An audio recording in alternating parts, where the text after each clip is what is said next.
बिजली समझौतों पर कैप्टन के आदेश के बीच सिद्धू का बड़ा बयान, मेरे उठाए मसलों पर शुरू हुआ काम। कांग्रेस प्रधान ने सीएम को सौंपे लेटर में उठाए थे 5 मुद्दे। कृषि कानूनों के खिलाफ पार्लियामेंट के अंदर और बाहर प्रदर्शन जारी। कांग्रेस, अकाली दल और आप के सांसदों ने बैनर पकड़कर जताया विरोध, कृषि कानूनों को रद्द करने की मांग।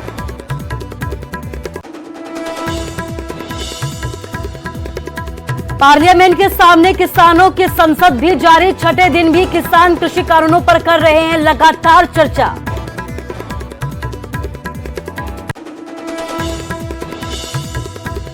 धर्मनगरी कुरुक्षेत्र में किसानों का बड़ा ऐलान, किसी भी मंत्री को नहीं फहराने देंगे तिरंगा। किसान यूनियन की बैठक में लिया गया फैसला, 15 अगस्त को दिल्ली कूच करेंगे कुरुक्षेत्र के किसान। पंजाब के पटियाला में साझा मुलाजिम फ्रंट का प्रदर्शन, पंजाब भर के मुलाजिम हुए इकट्ठा। सीएम रिहाइश की ओर बढ़ने का किया प्रोग्राम, भारी पुलिस बल भी तैनात। गुरुग्राम में एम्बियंस मॉल का मालिक गिरफ्तार, करीब 200 करोड़ के लोन के फर्जीवाड़े में कार्रवाई। बैंक लोन फर्जीवाड़े के आरोप में हुई गिरफ्तारी। पानीपत में छात्रों के 2 गुटों में मारपीट, 2 छात्रों ने दूसरे गुट के छात्र का हाथ काटा। 3 महीने पुरानी रंजिश में दिया वारदात को अंजाम। भारी बारिश से उफान पर मार्कंडेश्वर नदी, कुरुक्षेत्र जिला प्रशासन हुआ अलर्ट, लोगों से नदी किनारे नहीं जाने की अपील। मलोट की एश्रीन ने 4 mm का दिया बनाकर इंडिया बुक ऑफ रिकॉर्ड में दर्ज करवाया अपना नाम। 13 साल की एश्रीन 7वीं कक्षा की है छात्रा।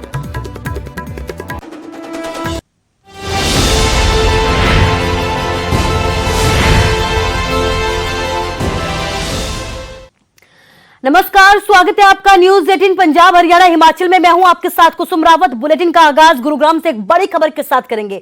गुरुग्राम में एम्बियंस मॉल का मालिक गिरफ्तार कर लिया गया है। करीब 200 करोड़ के लोन के फर्जीवाड़े में यह कार्रवाई की गई है। ईडी ने राज सिंह गहलोत को गिरफ्तार किया है। बैंक लोन के फर्जीवाड़े के आरोप में यह पूरी गिरफ्तारी की गई है। राजनीतिक रसूख और अफसरों की मिली भगत के भी आरोप है। तो गुरुग्राम से ये पूरी खबर आपको बता रहे हैं, जहां पर बड़ी गिरफ्तारी आज हुई है। एम्बियंस मॉल का मालिक गिरफ्तार किया गया है। करीब 200 करोड़ के लोन फर्जीवाड़े के मामले में ये पूरी गिरफ्तारी हुई है। ईडी ने राज सिंह गहलोत को गिरफ्तार किया है। लोन में फर्जीवाड़े के आरोप में ये पूरी कार्रवाई की गई है। राजनीतिक रसूख और अफसरों की मिली भगत के आरोप भी इसमें सामने आए हैं। राज सिंह गहलोत को ईडी ने गिरफ्तार कर लिया है। राज सिंह गहलोत पर आरोप है कि उन्होंने फर्जीवाड़ा करके 200 करोड़ रुपए का लोन लिया है। राज सिंह गहलोत इससे पहले भी कई बार विवादों में रहे हैं। राज सिंह गहलोत ने दिल्ली गुरुग्राम बॉर्डर के ऊपर यहाँ पर ये एम्बियंस आइलैंड जो है ये बसाया है और यहाँ पर ना सिर्फ रिहायशी कॉलोनी जो है वो बनाई गई है, बल्कि एक आलिशान एम्बियंस मॉल जो है वो भी यहाँ पर बनाया गया है। और आरोप जो है लगातार राज सिंह गहलोत पर पहले भी लगते रहे हैं। एक आरोप ये भी लगा है कि ये जो एम्बियंस मॉल है ये गलत तरीके से रिहायशी जमीन के ऊपर बनाया गया है और इससे राज सिंह गहलोत ने मोटा मुनाफा कमाया है। हालांकि इसकी भी जांच जो है सीबीआई कर रही है और पिछले दिनों ही जो है सीबीआई इस मामले को लेकर के रेड जो है वो कर चुकी है। कई ठिकानों पर रेड हुई थी राज सिंह गहलोत के, क्योंकि उनके ऊपर आरोप है कि एम्बियंस मॉल उन्होंने गलत तरीके से बना करके मोटा मुनाफा कमाया है। फिलहाल जो ईडी ने गिरफ्तारी की है उसमें ये आरोप ये है कि उन्होंने फर्जीवाड़ा करके करीब 200 करोड़ रुपए का जो लोन है वो बैंकों से लिया और उसके बाद जो है उस पैसे को उन्होंने अपनी और दूसरी जो साइट्स है उनके ऊपर भी इन्वेस्ट किया है। और ये पूरी जो है लोन की जो प्रक्रिया है वो फर्जीवाड़े तरीके से की गई है। तो अब ईडी इस बात की भी जाँच कर रही है कि राज सिंह गहलोत के साथ इस पूरे फर्जीवाड़े में कौन कौन लोग शामिल हैं, क्योंकि आरोप ये लगते रहे हैं कि राज सिंह गहलोत की जो पकड़ है वो न सिर्फ प्रशासनिक अधिकारियों में है बल्कि राजनेताओं के साथ भी उनकी अच्छी साठगांठ है। और इसीलिए इस बात की ईडी जांच कर रही है कि उनके इस पूरे घोटाले में कौन कौन उनके इस फर्जीवाड़े में शामिल रहे हैं।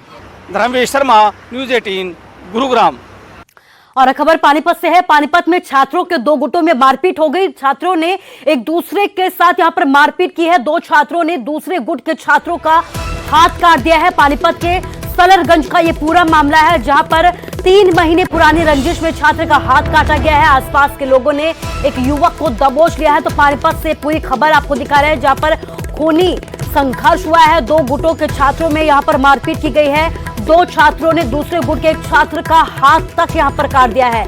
तस्वीरें सीसीटीवी के सामने आई हैं। आप साफ देख सकते हैं कि किस तरीके से यहां पर सरेराह सरेआम गुंडागर्दी की गई है। तस्वीरों के जरिए आप देख सकते हैं कि मारपीट की जा रही है। लाठी डंडों के साथ यहां पर मारपीट की गई। इसके साथ ही 2 छात्रों ने एक दूसरे गुट के छात्र का हाथ अलग कर दिया है। पानीपत के सलरगंज के गेट के पास की ये पूरी वारदात है। 3 महीने पुरानी रंजिश थी, जिसे अब अंजाम दिया गया है। आसपास के लोगों ने एक युवक को भी यहां पर दबोच लिया है। तो तस्वीरें आपको दिखा रहे हैं पानीपत की ये मारपीट की पूरी तस्वीरें। मेरे साथ एक था बस 2 जने वो का है पता नहीं है इनके साथ बात नहीं, कोई बात तो ही होगी ना। कितना पुराना झगड़ा था? 2-3 महीने पुराना। कोई लड़की को लेके था या वैसे खाने पीने को लेके था? वैसे ही आपस में लड़की का वो नहीं था कुछ। क्या नाम है आपका? पुलिस को बुलाया गया है। इंस्पेक्टर संदीप जी यहाँ आए हैं, तो अभी देखते हैं क्या कार्रवाई करते हैं। और मरीज़ की जो कंडीशन है वो ज़्यादा सीरियस है, तो अभी देखते हैं। अभी डॉक्टर तो रिस्क बोल रहे हैं, तो इलाज अभी इनका जारी है। दुश्मनी थी जिस अभी कुछ नहीं सर, कुछ कह सकते। अभी आगे जो पुलिस कार्रवाई करेगी देखते हैं। आपके काम किस चीज़ का है? मेरा ज्वेलर्स का काम है, मार्केट में मेरी शॉप है।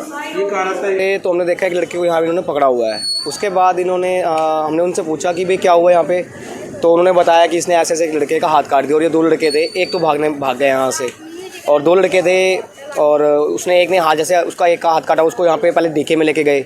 इन्होंने फिर यहाँ से रेफर कर दिया उस सिविल में, उसको सिविल लेके चले गए। तो पुलिस को सूचना दी गई, पुलिस का कैसे रिस्पॉन्स रहा? पुलिस को उन्होंने 112 पे कॉल किया पहले, तो उनका रिस्पॉन्स आया आधे पौने घंटे के अंदर, वो भी उससे भी लेट यहाँ पुलिस पहुँची। और जबकि सिटी थाना बिल्कुल नज़दीक है यहाँ से। अभी भी एक ताज़ा घटना है, करीब घंटा पहले की। एक लड़का दूसरे लड़के को गणासी से मार रहा है और 2-3 लड़के उसमें इन्वॉल्व हैं। तो अभी स्टेटमेंट रिकॉर्ड उन्होंने नहीं करवाया सिटी थाने में, तो जैसे ही वो अभी स्टेटमेंट देंगे उस हिसाब से FIR दर्ज करके जल्दी से जल्दी इन लड़कों को गिरफ्तार करेंगे। ये बहुत गंभीर घटना है, बिल्कुल जो है ना बुरे तरीके से वो एक लड़के पर वार।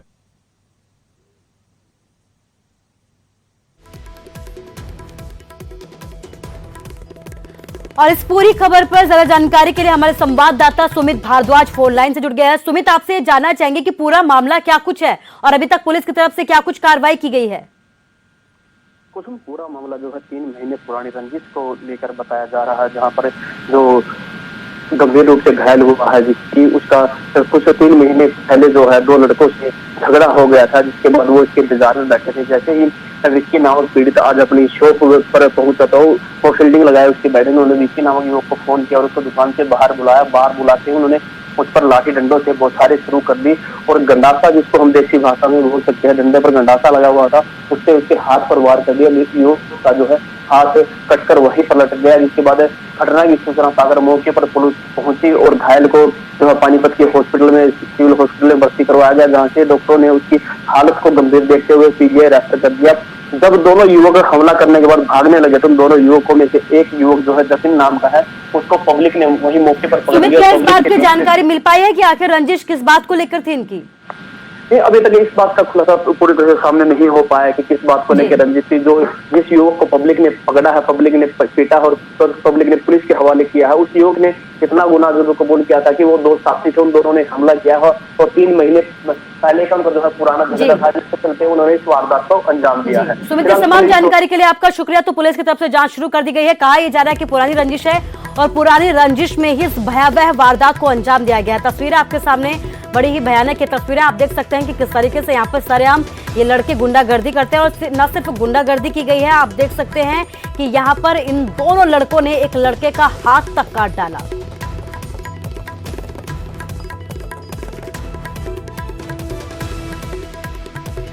और अब बात नूरपुर की है, जहां पर पंचायत कार्यालय में 2 गुटों में जमकर लात घूंसे चले हैं। IRDP के नाम पर काटने वाले नए नाम डालने की कार्रवाई शुरू हुई, जिसके बाद दोनों गुटों में यहां पर लात घूंसे चले हैं। इस बहसबाजी और लड़ाई झगड़े और मारपीट का एक वीडियो भी खासा वायरल किया जा रहा है। घायल लोगों को पुलिस थाने ले आई और मेडिकल करवाया। हालांकि बाद में पंचायत प्रधान ममता देवी की मौजूदगी में दोनों गुटों में आपसी राजीनामा करवा दिया गया। 28 तारीख को ग्राम सभा थी।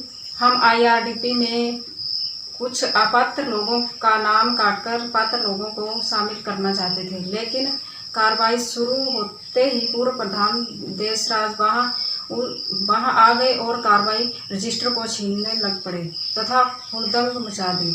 कार्रवाई नहीं चलने दी। बाद में पूर्व प्रधान ने थाना में जाकर लिखित माफी मांग ली। अब 15 दिन के अंदर अंदर दोबारा से आम इजलास होगा, जिसमें पात्र लोगों को उनका हक दिलाया जाएगा। और इसके साथ एक और बड़ी खबर, किसान नेता गुणी प्रकाश पर भड़के हैं सिरसा। सिखों पर अभद्र टिप्पणी करने को लेकर वो बरसे हैं। गुणी प्रकाश ने साजिश के तहत ये बयान पूरा दिया है। हिंदू सिखों में फूट डालने की यहां पर साजिश की गई है। गुणी प्रकाश की बयानबाजी को बर्दाश्त नहीं किया जाएगा। 1 अगस्त को कुरुक्षेत्र में बड़े प्रदर्शन की तैयारी की जा रही है। गुणी प्रकाश ने चडूनी पर विवादित टिप्पणी की थी, जिसके बाद ये पूरा बयान सिरसा का सामने आया है। गुरनाम सिंह चंडोनी जी के खिलाफ जो गुणी प्रकाश ने बहुत ही घटिया किस्म की नस्ली टिप्पणी की, जिथे दिल्ली सिख गुरुद्वारा मैनेजमेंट कमेटी इहनूं कड़े शब्दां 'ਚ निंदा करदी, उत्थे ही असीं गुणी प्रकाश ने दसना चाहुंदे हां, इसनूं असीं हलके 'ਚ नहीं लिया। तेरे खिलाफ मुकदमा दर्ज करावांगे, तेनूं जेल 'ਚ छड्ड के आवांगे, सबक सिखावांगे। देश और दुनिया 'ਚ किसी की जरूरत नहीं कि खालसे की दस्तार नूं हत्थ पा लवे। और मैं संगत ने दसना चाहुंदा कि गुणी प्रकाश ने यह अचानक नहीं कहा, गिणी मिथी साजिश के तहत सरकार के इशारे ते कराया गया है। यह बयान इस करके दिता गया ताकि हिंदू सिख अंदर पाड़ पाई जा सके। सिख की दस्तार नूं हत्थ पाउण दी कोई गल कर ले, जुरत कर जावे, हिम्मत होवे किसी दे अंदर, असीं एडे कमजोर नहीं। गुणी प्रकाश अपने दिन गिणने शुरू कर, मुकदमा भी दर्ज करावांगे ते जेल 'ਚ भी छड्ड के आवांगे, ते जेड़े तू हिंदू सिख दे अंदर पाड़ पाउण दी कोशिश कीती आ, तैनूं ऐसा सबक साथ दिवावांगे, तू जिंदगी 'ਚ आ। तो वहीं धर्म नगरी कुरुक्षेत्र में किसानों ने बड़ा ऐलान किया है कि किसी भी मंत्री को यहां पर झंडा फहराने नहीं दिया जाएगा। किसान यूनियन की बैठक में यह अहम फैसला लिया गया है। 15 अगस्त को दिल्ली कूच किया जाएगा। कुरुक्षेत्र के किसान गुरनाम सिंह चडूनी के नेतृत्व में यह काफिला दिल्ली पहुंचेगा।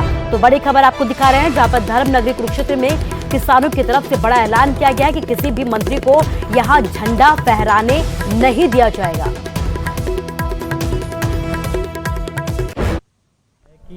जो हमारा राष्ट्रीय अध्यक्ष प्रधान सरदार गुरनाम सिंह चडूनी जी हैं, वो ये काफिले लेके जा रहे हैं। और पहले से जो अम्बाड़े ने शुरुआत की थी, अच्छी शुरुआत की थी अम्बाड़े ने, और काफिले हमारे बढ़ते ही जा रहे हैं। तो हमने भी प्रधान जी से कहा भी हमारे को भी तरीक दो, और हम भी ऐसा ही कुरुक्षेत्र जिले से काफिला लेकर जाएंगे।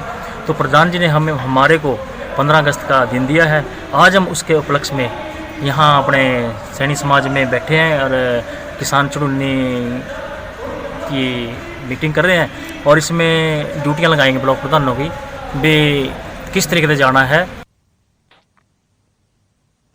ज्यादा जानकारी के लिए हमारे संवाददाता अशोक यादव हमारे साथ फोन लाइन से जुड़ गए हैं। अशोक, किसानों की बैठक होती है और कहा यह जाता है कि 15 अगस्त को किसी भी मंत्री को झंडा फहराने नहीं दिया जाएगा, और क्या कुछ अहम फैसले किसानों की तरफ से लिए गए हैं?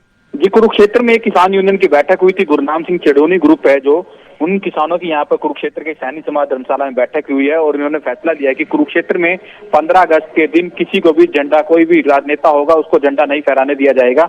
और किसानों ने जिस तरह से फैसला लिया है कि 15 अगस्त को दिल्ली कूच का आह्वान किया है, क्योंकि लगातार किसान कृषि कानून को रद्द करने की मांग कर रहे हैं। यही कारण है कुरुक्षेत्र में आज जिला के तमाम जो भारतीय किसान यूनियन के अध्यक्ष हैं गुरनाम सिंह चडूनी, उनके तमाम नेताओं की यहाँ पर बैठक हुई है। उन्होंने बड़ा फैसला लिया है कि 15 अगस्त जिस दिन झंडा फहराया जाता है, उस दिन किसी राजनेता को झंडा नहीं फहराने दिया जाएगा। कहीं ना कहीं जिस तरह का यह बयान आया है, इसको लेकर जिला प्रशासन में भी एक खलबली मच गई है, और प्रशासन के लिए भी चिंता की लकीरें खड़ी हो गई हैं, क्योंकि 15 अगस्त का बड़ी बेसब्री से इंतजार किया जाता है। जी अशोक, इस तमाम जानकारी के लिए आपका शुक्रिया। तो किसानों ने बड़े ऐलान किए कि किसी भी मंत्री को यहाँ झंडा फहराने नहीं दिया जाएगा। किसान यूनियन की बैठक यहाँ भी थी और इस बैठक में इस तरीके का फैसला लिया गया।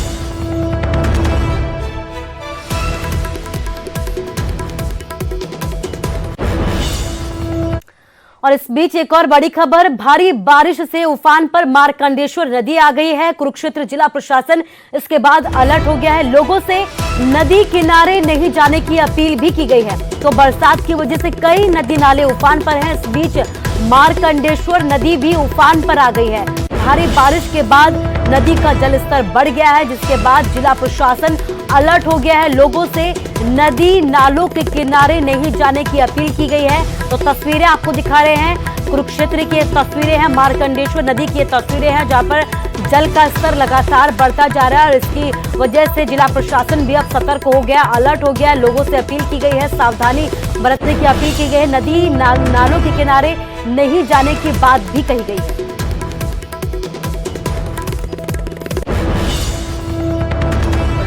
पानी से थोड़ा सा सावधान रहें, अपना माल पानी जो भी है अपना साइड में रखें। पानी बढ़ेगा अभी और ज़्यादा।